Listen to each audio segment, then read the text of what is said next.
we're going to do something a little bit different. Okay, so we were joking about this before we started recording, but for those of you who are, old enough to remember, there used to be this thing called mailbags where people would send in their questions. These are questions that we get from clients all the time. So we thought we would address some of the most common, frequently asked questions, let's say, or misconceptions that our clients show up with. Yeah?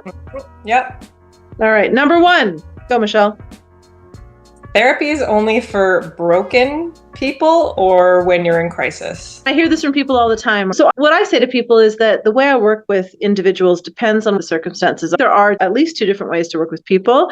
Sometimes I work with clients when they're in crisis. And I would argue that when you're in crisis, it's just about surviving. It's about utilizing the strategies you already know, figuring out how to run this marathon, not knowing when the end is, and being able to sustain yourself through that. I wouldn't call that deep therapy, though.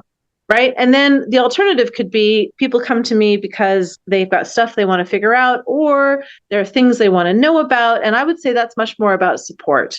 And then it's more like being a coach. So you say you want to learn how to golf.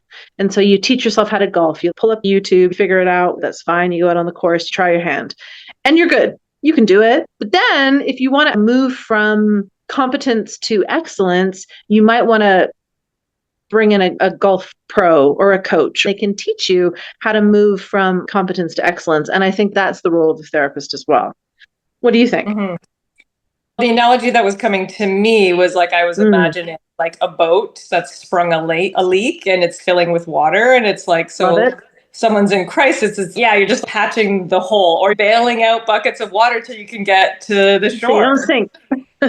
Right? Yeah. So you don't sink. Yeah, exactly. And whereas therapy, the actual therapy work is you take the boat into the marina and you lift it up and you see where the holes might be or where the things are thinning, and you support those areas, right? So that you're less likely to leak when you get back out on the water, I love it.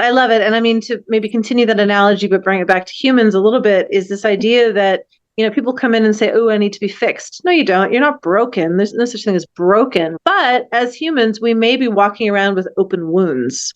And there's a huge distinction between walking around with an open, unhealed wound versus a scar. If I have a scar, I can live my life very effectively. I'm not held back by that.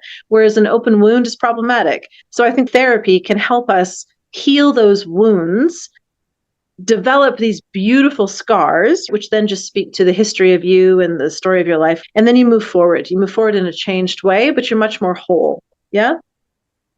Totally. I think that's an unfortunate misconception, the idea of being broken, and that you only go to therapy because you're broken. Yeah. That there's something inherently wrong with you and how you're functioning in the world, right? As opposed to an injury that someone has given you. Nobody asks for injuries. We just all get them. And then, it's not our responsibility. It's not our fault, right? There's no culpability for the injuries that we bear, but it is our responsibility to heal them. Yeah? Recognizing when you're injured and needs a splint to help you heal, right? You might not even be aware of where you're injured, but you feel angry all the time, snippy with people, or you just can't get comfortable in your own skin. You're always slightly dissatisfied. You might want to look at those things with somebody else, having that outside perspective. Obviously, we're not coming at it from being experts, which we spoke about before, but we know about the process of therapy. That's the knowledge we bring. So it's you're bringing yourself and your wounds, your injuries. We might be good at identifying the symptoms and knowing some protocols around healing. Then you've got to show up with your wounds and do the work. Yes, exactly. Because we can't heal it for you. We can create the conditions for healing, but we don't have a magic wand. Too bad. No, that's unfortunate. There's the odd time I've had to tell people, I really wish I could solve this for you. If I could just make that go away, I would do it. Unfortunately, exactly. I'm not that powerful. Exactly. There we go. Nothing broken, just needs a bit of healing. Yeah. Okay, so like and subscribe and check back for other mailbag misconceptions. Yes. That's the title. I love it. Love it.